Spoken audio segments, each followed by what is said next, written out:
Bonjour et bienvenue dans votre émission Correspondance. Cette semaine, toujours grâce au reportage des correspondants de France 24, nous vous emmenons au Nicaragua, en Italie ainsi qu'en Irak.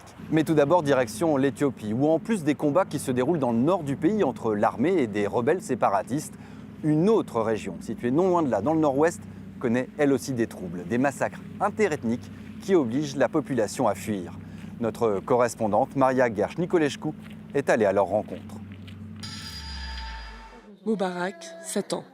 Il y a environ 3 semaines, ses parents ont été tués dans un massacre au Bénichangoul Goumouz. Dans sa fuite, il a été blessé par balle. Sa tante l'a emmené à l'hôpital de Tchagni, dans la région voisine. Sa mère a essayé de rassembler ses enfants et toute la famille, et ils ont couru vers la forêt. Puis on les a rattrapés dans la forêt et on les a massacrés. Il pleure et la nuit il fait des cauchemars. Ce qu'il a vu est enregistré dans son esprit. Les massacres se sont multipliés depuis quelques mois dans l'ouest de l'Éthiopie. À Tchagni, des dizaines de milliers de déplacés Amhara, minoritaires au Bénichangoul, ont trouvé refuge. Sénédé a pu se sauver avec 2 de ses enfants. Après avoir préparé les champs et au début de la moisson, ils sont venus dans le village et nous ont empêchés de récolter. J'étais dans la maison avec le bébé, je ne pouvais pas participer aux récoltes. Mais ma sœur et mon frère sont morts. La plupart des déplacés accusent des membres de l'ethnie Goumouz d'être responsables des attaques. Au cours des derniers mois, des revendications territoriales et un nationalisme Amhara toujours plus présent ont contribué aux tensions. Depuis, l'accès au Bénichangoul Goumouz est très limité en raison de l'insécurité. Les villages sont désertés. Les Amharas sont loin d'être les seuls touchés par les violences qui font des victimes au sein de tous les groupes ethniques, comme les Chinachas originaires de la région. Des Goumouz ont aussi été ciblés. Beaucoup de Goumouz sont aussi des victimes.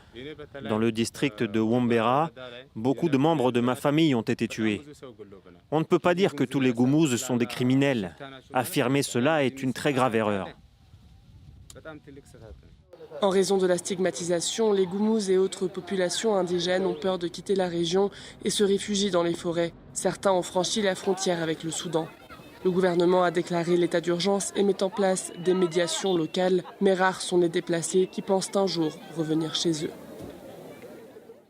En Centrafrique, les combats se poursuivent entre l'armée régulière et une coalition rebelle. À Bangui, la capitale, les denrées alimentaires sont de plus en plus rares et chères.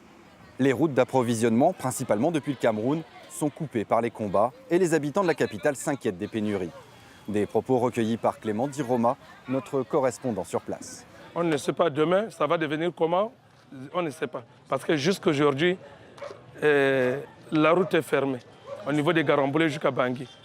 Merci à Dieu, les gens passent un peu de l'autre côté du Congo. Et ça vient un peu, mais le grand route d'ici là, c'est bloqué complètement. Il n'y a rien qui vient. Si les prix augmentent encore beaucoup plus, là, on ne va pas s'en sortir et les activités seront bloquées. En Irak, un institut médico-légal tente d'identifier des centaines de restes humains retrouvés dans les charniers des zones qui étaient occupées par Daesh. Toutes ces victimes sont des Yazidis et les scientifiques tentent de retrouver leur identité. Un reportage de nos correspondants, Lucille Wasserman et Jack Hewson. Attention, certaines images peuvent impressionner. C'est ici, dans l'Institut médico-légal de Bagdad, que les derniers corps retrouvés dans des charniers autour du village de Kocho sont examinés. Objectif principal, établir leur identité et les causes de leur mort. Lorsqu'on analyse ces restes humains, on dresse ce qu'on appelle un profil anthropologique. On estime le sexe, l'âge et la taille pour chaque cas. Tout ce qui est retrouvé dans ces charniers est analysé, y compris les vêtements. La plupart de ces victimes yézidis sont des femmes, des enfants ou des personnes âgées. Comme vous le voyez, ces vêtements, ce petit t-shirt appartiennent à un jeune garçon. En analysant aussi les os qui correspondent à ce cas, on peut estimer que la victime a moins de 17 ans. Cet institut médico-légal a une place absolument centrale dans cette période d'après-Daesh. C'est ici que se joue l'identification des victimes. Ici également qu'est récoltée de nombreuses informations qui pourront servir dans des procès contre des membres du groupe État islamique et rendre justice aux victimes et aux familles des victimes. Outre l'analyse des ossements, les prélèvements ADN sont déterminants dans le processus d'identification. Le directeur du département nous ouvre les portes de son laboratoire. Avec une personne vivante, vous pouvez utiliser ses yeux, ses empreintes. Mais dans le cas des charniers, où les victimes sont enterrées depuis plusieurs années, la seule méthode pour identifier cette personne, c'est l'analyse ADN. Des prélèvements sont alors effectués auprès de la population locale pour tenter d'établir des correspondances. Mais dans le cas des Yézidis, les résultats sont faibles. À Kocho, les familles ont souvent perdu plus d'un membre. Parfois, il ne reste qu'une seule personne en vie, donc il est très difficile d'identifier ces personnes. Sur plus de 500 corps analysés ces dernières années, 104 ont pu être identifiés. Le début d'un long travail en Irak, où Daesh aurait laissé, selon l'ONU, plus de 200 charniers, renfermant jusqu'à 12 000 corps. En Italie, à Rome, les cafés, les restaurants et les musées peuvent de nouveau ouvrir. Dans le respect des règles sanitaires, bien évidemment, mais pour les Italiens, c'est déjà un plaisir de pouvoir prendre un verre en terrasse et de profiter des musées quasiment déserts. Un reportage de notre correspondante, Natalia Mendoza. Voici un moment que les Italiens attendaient avec impatience. Pouvoir profiter d'un repas en terrasse, en toute simplicité. Dans le centre historique de la capitale italienne, leur satisfaction est visible. On profite de chaque liberté. Même si ça semble pas grand-chose, ça change la vie. Ça fait tellement du bien de pouvoir sortir et aller au restaurant. Je suis contente. On respecte les distances, mais ça nous permet de revoir les amis.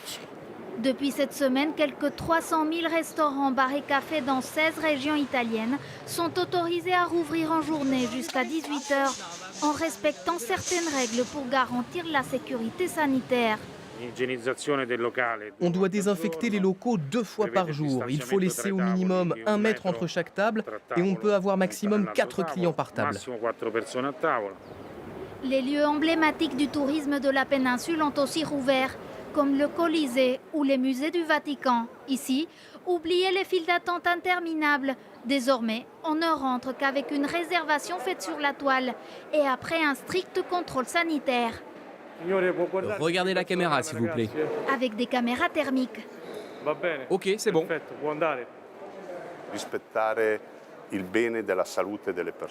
On veut protéger la santé des visiteurs. Tout notre personnel qui est au contact des touristes utilise le masque et les gants en permanence. On veut réduire au minimum le risque de contagion. Pour éviter les rassemblements, le musée a réduit le nombre de visiteurs admis. Pour les quelques privilégiés ce matin, l'ambiance est à peine croyable.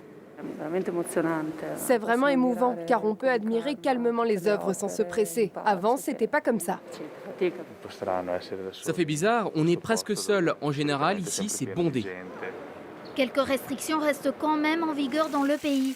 Le couvre-feu entre 22h et 5h du matin, tout comme l'interdiction de se déplacer entre régions sur l'ensemble du territoire italien.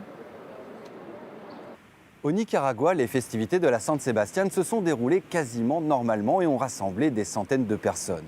Pourtant, le pays connaît une seconde vague de contamination. Mais les autorités minimisent la situation et refusent toute mesure de confinement depuis le début de la pandémie. Un reportage de notre correspondant espagnol Jorge Hurtado sur un récit d'Inés Olagaray. À Diriamba, dans le sud du Nicaragua, la pandémie de coronavirus ne suffit pas à interrompre les fêtes traditionnelles. Chaque année, des centaines de personnes se rassemblent ici pour célébrer Saint-Sébastien.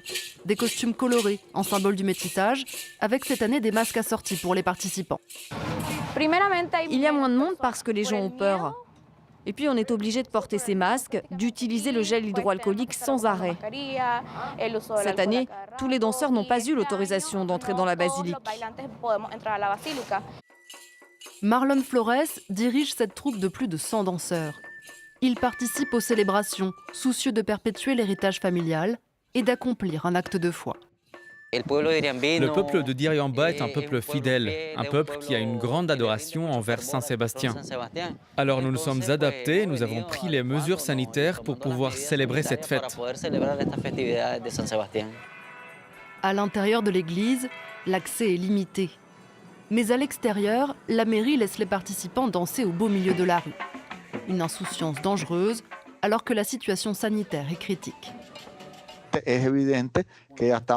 Nous sommes au beau milieu de ce qu'on appelle la seconde vague. Nous sommes à peine dans la phase ascendante Et nous ne savons pas si cette vague va être aussi forte que la première ou si elle sera plus faible. Nous ne le savons pas encore, mais il est clair que cela dépendra des agglomérations. Depuis le début de la pandémie, les autorités ont enregistré 168 décès. Mais selon la société civile, le bilan réel serait de près de 3000 morts. Au Nicaragua, il n'y a jamais eu de confinement et les festivités comme celle de Diriamba restent encouragées.